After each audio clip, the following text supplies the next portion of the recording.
Hi friends, welcome to our channel. Friends, ఈరోజు అయితే మనం చేపల పులుసు చేస్తున్నాము. ఫ్రెండ్స్, మీరు ఈసారి ఫిష్ తెచ్చినప్పుడు ఈ రకంగా చేసి చూడండి. చాలా అంటే చాలా బాగుంటుంది. ఇందులో మనం చింతపండు వాడట్లేదు. అలాగే పులుపు రావడానికి ఏం వాడాలో ఏంటో చెప్తాను ఫ్రెండ్స్. చూడండి, నేను చెప్పే టిప్స్ అండ్ కొలతలు అన్నీ ఫాలో అవ్వండి ఫ్రెండ్స్. చాలా బాగా వస్తుంది. వీడియోలోకి వెళ్ళే ముందు వీడియోకి మాత్రం ఒక లైక్ చేయండి. సబ్స్క్రైబ్ చేయని వాళ్ళు ఉంటే సబ్స్క్రైబ్ చేయండి.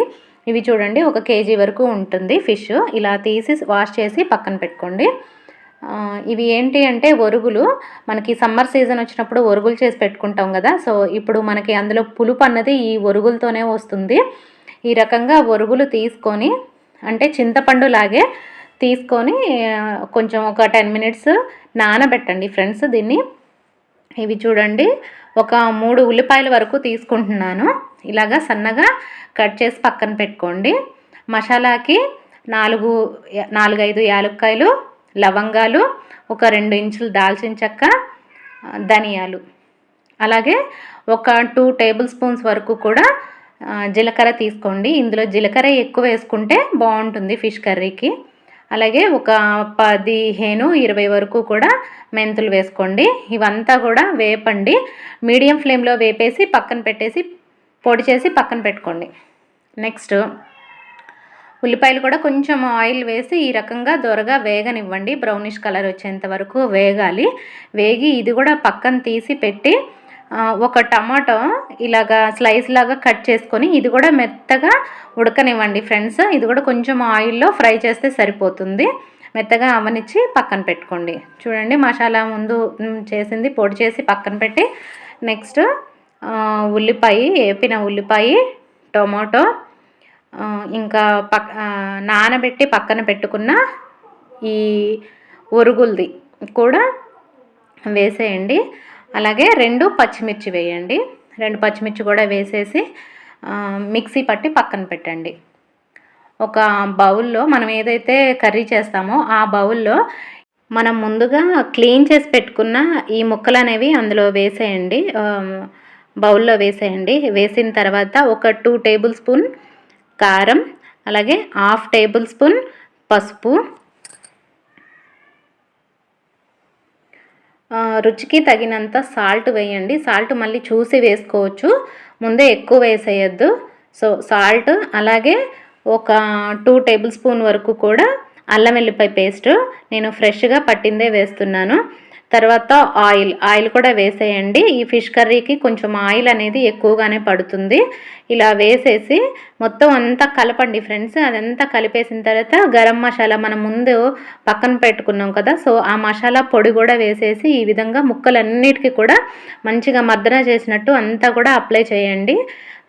మనకి టేస్ట్ అంతా కూడా ఇక్కడే వస్తుంది. ఎందుకు అంటే మొత్తం ముక్కలకి ఇదంతా కూడా మంచిగా పట్టించాలి. ఆయిల్ ఏదైతే ఉందో మనం వేసిందంతా కూడా పట్టించాలి. ఇలా పట్టించిన తర్వాత ఉల్లిపాయ పేస్ట్ ఉంది కదా, ఆ పేస్ట్ కూడా ఇందులో వేసేయండి. ఇది కూడా వేసి ఇలా పట్టించేసి దీన్ని ఒక 1/2 అవర్ పాటు పక్కన పెట్టిన తర్వాత 1/2 అవర్ తర్వాత చూపిస్తున్నాను ఫ్రెండ్స్. ఇలాగ వాటర్ పోయండి. అంటే మనం చింతపండు పులుసు బదులు ఒరుగులు వేసాము, అలాగే టమాటా పేస్ట్ కూడా వేసాము. పులుపు అనేది దాంట్లోనే వచ్చేస్తుంది.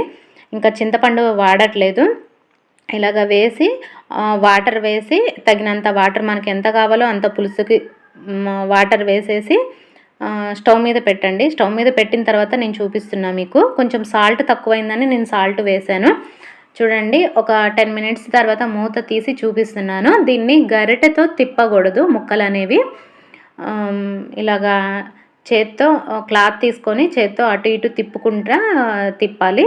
మళ్ళీ ఇలా ఉడికేటప్పుడు ఒక 5-6 పచ్చిమిర్చి ఇలాగ చీలికల్లాగా వేయండి ఫ్రెండ్స్. పచ్చిమిర్చి ఈ స్టేజ్లోనే వేయండి. అలాగే కొంచెం పుదీనా, కొంచెం కొత్తిమీర. పుదీనా కూడా చాలా టేస్ట్ వస్తుంది ఈ చేపల కూరకి. కొంచెం కస్తూరి మేతి ఉంటే వేసుకోండి, లేకపోతే స్కిప్ చేయండి. ఇలాగా కొంచెం క్రష్ చేసేసి వేసేయండి.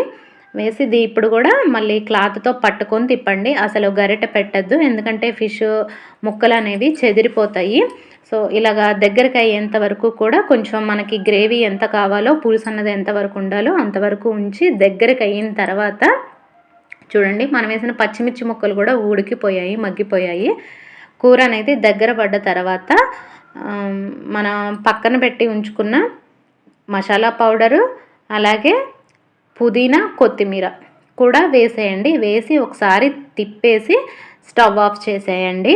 ఇది ఒక పూట ఉంచి తింటే బాగుంటుంది ఫ్రెండ్స్. ఒక పూట పక్కన పెట్టేయండి. మనం నెక్స్ట్ రెండో పూటకి తింటే చాలా బాగుంటుంది ఈ కర్రీ అనేది. ఇలాగా నేను చెప్పిన విధంగా చేసి చూడండి. మనకి ఈ వింటర్లో హెడేక్ ప్రాబ్లం ఉన్న వాళ్ళు కూడా ఉంటారు.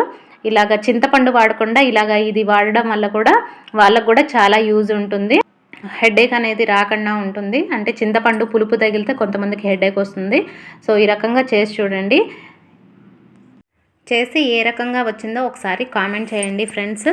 సో ఇది వీడియో నచ్చితే లైక్ చేయండి, షేర్ చేయండి, సబ్స్క్రైబ్ చేయండి. Thank you.